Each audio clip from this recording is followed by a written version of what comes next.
Radio Rahim here with KSI in London, your home country, finally for one of these huge fights. The first thing that has to be noted in an event of this magnitude is the origins of it. There's been a lot that's happened with YouTubers and boxing since 4 years ago, but you brought the world of sports attention, really, to the Manchester Arena some 4 years ago with an idea you had as to what YouTubers could do in the boxing space. First of all, talk to me about bringing that to fruition, and were you even surprised at the magnitude of it ultimately? Well, first and foremost, you were one of the first media outlets that believed in the whole YouTube boxing scene, so thank you for that, Rahim. And in terms of boxing, the YouTube boxing scene, incredible, man. Like, I don't think anyone expected it to be this big. I don't think anyone expected it to be going for this long. I think everyone thought it'd be a phase that would die out after a year or two, but it's been going on for years now, stronger than ever. And for me to come back, and just, build up and help the scene as much as possible, and, making sure all the fighters are getting paid and making sure everyone's getting their fair dues and making sure the right fights are happening. Yeah, like, I think it's amazing. And I think it's also exciting to see where it's going to go in the future for sure. You're not just coming back, you're bringing back the YouTube world to boxing. The entire card is YouTubers. We've seen hybrid cards and seeing if boxing can mix with it. What's the difference with this card and the ones we've seen? Well, for me, this is what I always wanted it to be. I always wanted it to, have its own place. Let the professional boxers do their whole professional boxing, and then let the YouTube boxers do their whole thing with the whole YouTube boxing. That's why with the first Logan Paul, me versus Logan Paul event, it was all just YouTubers. And, that's what I wanted it to be. And I guess over the years, it's kind of lost its way. And it's had its ups and it's had its downs. But I think now, we finally found, with me coming back, we finally found our spot, our niche, our place in this whole boxing scene, because the whole boxing scene is big. Fighting in general, it's huge. The whole combat scene is humongous, and there's plenty of food for everyone. There's plenty of money for everyone. There's plenty of eyes for everyone. So yeah, like with us, it's just essentially just trying to help build the scene and make it bigger than ever. The difference between a career boxer and a YouTuber might be, well, definitely is a skill set and a journey. It takes a long time to be a proficient boxer. But what you get from the sport, what you get from training, the focus of what it takes to get through those ropes and in that ring and face an opponent, well, that's the same. And so where boxing fans and those in the sport might criticize a hybrid card because YouTubers try to say it's the same, let's talk to me about what is the same, which is the mentality it takes to be actually ready for a fight. And you being a young man over the last 4 years, how boxing has contributed to your development physically and mentally. Yeah, so in terms of mentally, and being right, even physically, like having to get into the ring mentally and physically, it's hard. Anyone who gets into the ring 100% gets my respect and should get anyone's respect, whether you're a pro boxer, whether you're a casual, whether you're a traditionalist, whatever. Like, to get into the ring and to box another man, fight another man, takes a lot of respect and guts. Secondly, the training is hard in itself. Being what's the word? Well, just being disciplined with the boxing, being hard on yourself with the training, working every day or every other day, or having to just go in and out of like doing circuits, sprints, bag work, just relentless work, just over and over and over, just having to do that. It's not easy. And, whether you're a YouTube boxer or whether you're a pro boxer, like, in terms of you getting into that ring, it's the same. So yeah, pro boxers, when it comes to skill level, way higher than YouTube boxers. Obviously, like, that's what they do. That's their profession. They've done it as a kid. Whereas with YouTube boxers, these are, these are people who have an audience. They worked hard to gain an audience. With a pro boxer, they worked hard to improve their skills. A YouTube boxer worked hard to increase their audience to a point where, them marketing their fight is what is the draw, and what obviously makes it easier for them to promote and all of this and that. And I think maybe some people will get annoyed that, or feel like we're taking eyes away from proper boxing. I mean, it's all still proper boxing, but taking eyes from traditional boxing and keeping it to the whole YouTube boxing scene. But I think it's helping one another. I think it just helps everything. I think it helps everyone, whether it's Misfits or whether it's any other YouTube boxing event. It helps everyone, and it gets more and more people involved with boxing, more and more people wanting to get involved with boxing. That exact theory is what brought me to Manchester in the first place. Yeah. I saw all these kids really excited about a boxing match. Didn't matter to me whether they were career fighters or Olympians. Yeah. You got the attention of the youth, and they were talking about nothing more than you getting in that ring and Logan Paul in Manchester. So I went out there to follow what new boxing fans were following. And then here we are some 4 years later, and talk about bringing an audience. You have a rap audience. You've got a gaming audience. Yeah. You got like a whole YouTube culture. How do you stay focused on boxing when it's time like now to get in the ring and do something that, is life-threatening for everybody who climbs in the ring, and stay focused on the task at hand with all these other possible distractions? Well, I mean, it's all about how hard you work. For me, I'm very calm, collected. I'm excited to get into that ring. I see me getting into the ring as a celebration.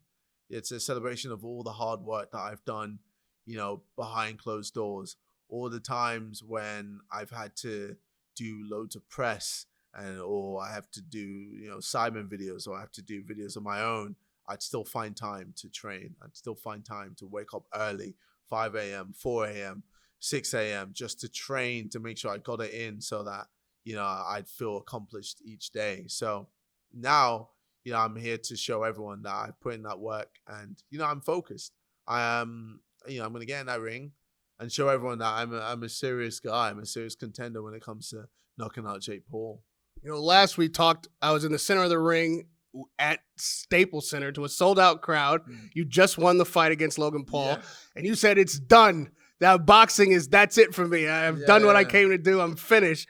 And I got to tell you, everybody who loves boxing was like, we'll see. Because it's an addictive sport. It is. Now, I know the promotion is big, the money's good, but are you addicted to boxing? Has it brought you back because of the passion?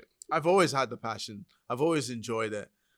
For me, it's always just wanting to be better, improve, always figuring out a way to always get better. And I think for me, like, especially now, it gives me more purpose in life. Just being able to, I compare it to Dragon Ball with Goku. Goku always finds a way to just increase his power level.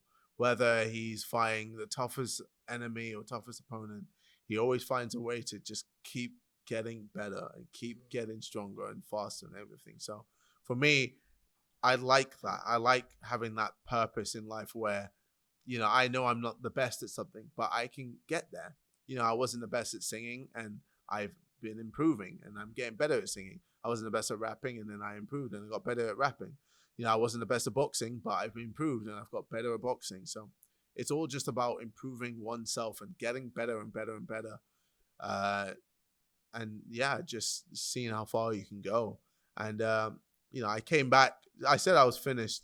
And, because of the whole me fighting Logan Paul, that was my goal, beat Logan Paul, and that was it. Now my next goal is to beat Jake Paul, and then we'll go from there and see what happens. Beating Jake Paul is going to require a bit of real strategy outside the ring. Of course. Obviously, he, in this time since you've been in the ring, has built up his profile in boxing. He's a promoter in his own right. Yep. And he's calling the shots. Like, he's put himself in that position. How do you make that fight? How do I make that fight? Yeah, how do you make the fight happen is what I mean. Well, we we'll eventually send him a contract and be like, all right, this is it. Let's go. Okay, that said, Yeah. I don't know. But in boxing, if it were only if that was it's that not gonna easy. be that easy. Obviously, the negotiations can be very long. There's gonna be a lot of back and forth. Obviously, he's gonna try and save face online to be like, "Oh, I'll fight you for free. I'll accept any of your demands." But at the end of the day, when it comes to it, like he's got a manager, I've got a manager, and there's people behind both of us going, "Okay, this is a huge fight. Let's be smart with this, blah, blah, blah, blah, blah." Well, you've said, and he's accepted in the public, this winner-take-all theory. Yeah. Well, look, we'll see if he's a man of his word, but we'll see. If he genuinely put his name on the dotted line for something like that, you'd be in for it. Winner-take-all. Of course. I'd start laughing. I'd do the whole like crazy laugh because, bro, like, yeah, he knows that I'm terrifying to be against. And the thing with him as well is I beat his brother. I beat his brother with heart and dogginess alone. That's it. I had that dogginess to just win. I had the heart just to win. That was it. There was no technique. Now, to have both of those things and technique, that's a terrifying KSI, bro. That's a very scary KSI. Now, to be fair, he's been busy. He's gotten knockouts in the ring. Yeah. He's clearly training seriously. Mm-hmm. What about his improvement from the last time you were in a ring together? Not that you face each other, but on the night. So, I mean, from what I've seen, obviously his overhand right is very good. He can fight on the back foot. But he just won't be able to deal with my pressure. I don't think he's fought anyone that's really at that level yet. I mean, look, yeah, I'll give him the Woodley fight. Maybe Woodley was a bit stationary when he got knocked out.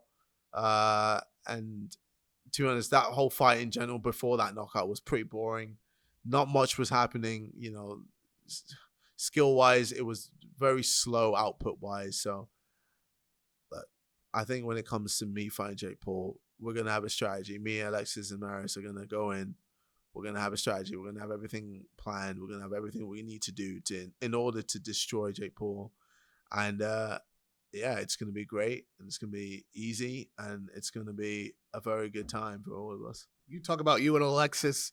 That's a new trainer. We're all used to Vidal. Yeah. Now, and the only way a person gets better, as you've said is your goal, is to challenge themselves. Yes. And one thing that YouTube boxing and boxing traditional have in common is people try to one-up each other. Mm. So on Saturday night, you found a way to do something that most people wouldn't even consider. Yep. 2 fighters on the same night, yep. And you have a new trainer. Mm-hmm. How are you training to fight 2 different guys? Regardless of what they bring, that's an exhausting effort. Oh, no, I'm fit. I'm very fit. I'm fitter than I've ever been.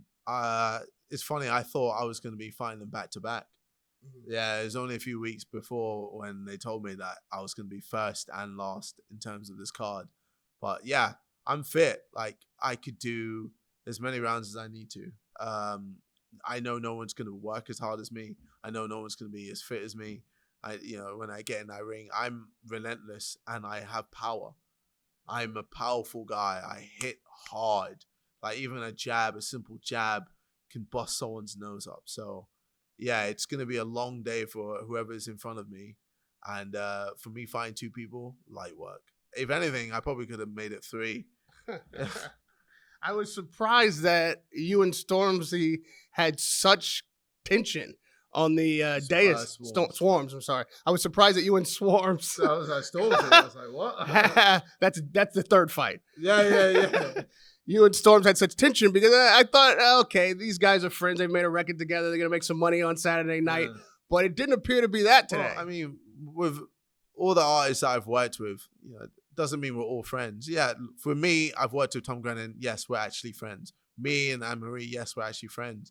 Me and Swarms, he already did the chorus. So we just took the chorus and then had Tion hop on that. And I did my verse and that was it. And then we just worked together. We did the music video and that's it. I don't chat to him. I don't talk to him. Like, we just worked on the song and that was it.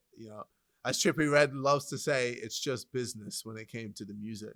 So now Yeah, he called me out. I thought it was very left field. I was like, why would you call me out? Like, it's just, he was saying he'd smoke me, and he was saying on Instagram Live that he'd destroy me, this and that. I was like, all right, cool, let's go then. So now we get to see if he can do all that talking and do all that walking. You're a cool customer, but he seems to have gotten under your skin. Yeah, a little. So, I mean, I guess it's a shame for him, because I was going to just finish him off with a body shot. But now I kind of want to just knock him out clean. So, yeah. Lastly, I'm only 24 hours in from Saudi Arabia. Anthony Joshua, this country's champion, the people's champion, in his rematch against Usyk was unsuccessful. I'm assuming you watched the fight. Yes, I did. First of all, take me through what you were witnessing as the fight unfolded. I saw that AJ started all right, but Usyk just, his movement's too good. He slipped so many shots, bro. He like I watched it back again because I had to really go in depth with it, bro. Usyk is just even round 9 when everyone thought that was AJ's best round. Man, Usyk was just so comfortable in there, just slipping punches and just taking it all on the gloves. Yeah, Usyk is just an animal, and technique-wise, he's just so high. It's just his technique is he's so good. So yeah, I think AJ, I think he did more with the body shots. I think he tried to do more with the body shots, and he tried to put in more power. But I think with AJ, because he's so big and muscly and everything, it's quite taxing with all the power shots. So he has to be quite conservative with his power shots, and he has to be quite conservative with his output, which means that Usyk, who doesn't care about that, is able to just have a phenomenal amount of output, is able to just dance around AJ and just, find the angles. And bro, the amount of times he found that straight or southpaw straight left on AJ, it was just the amount of time, it was just too many times. And that happened with the last fight. I would have thought AJ would have been able to stop that from happening. But again, it was a hard fight for AJ. It was always going to be a hard fight for AJ. And I think AJ would need to change his style completely in order for him to mess with Usyk or have a better chance against Usyk. But I think he tried to do near enough the same thing with, I guess, more power shots, and it just didn't work out. So, yeah, it's a shame, but, You fortunately never tasted defeat in the ring. Yeah. But being as big a celebrity as you are, knowing the spotlight, and when you have challenges that the whole world gets to watch, you have to work through. Okay. If you had an opportunity to speak to Joshua about what to do next in the mindset of a moment like this, what would you say? No, I haven't actually had time to speak to him. But if I was to say something to him, I'll tell him to not box for 7 months. Just be yourself. Just be, AJ, be Anthony Joshua, and just enjoy your life. I think he's had this pressure on him for years and years and years. And I think he hasn't been able to really just enjoy his riches, enjoy the journey, enjoy everything he's done. He hasn't been able to sit back and just go, oh, wow, I did all of this. This is incredible. So I think he needs to just, I guess, find himself and just really embrace life, enjoy life, and just forget about boxing for, months, or if not a year, 2 years. Just enjoy yourself, have fun, relax. And then once you have that bug, once you have that itchiness for it, I'm thinking fight Wilder, bro. I think AJ versus Wilder, that'd be a huge fight. And that's a fight I'd watch. I don't think AJ's done. I don't think anyone thinks that. I think right now, AJ just needs to take a break, have a break, come back, and then fight Wilder. I think that'd be sick. Well, on Sunday night, no matter what happens, you'll be able to sit back and say, wow, I did this. A tremendous promotion, an excellent history now in boxing that you are continuing. It's a pleasure to talk to you. It's happy to be here 4 years later from the first. An amazing journey. Radio Rahim with KSI.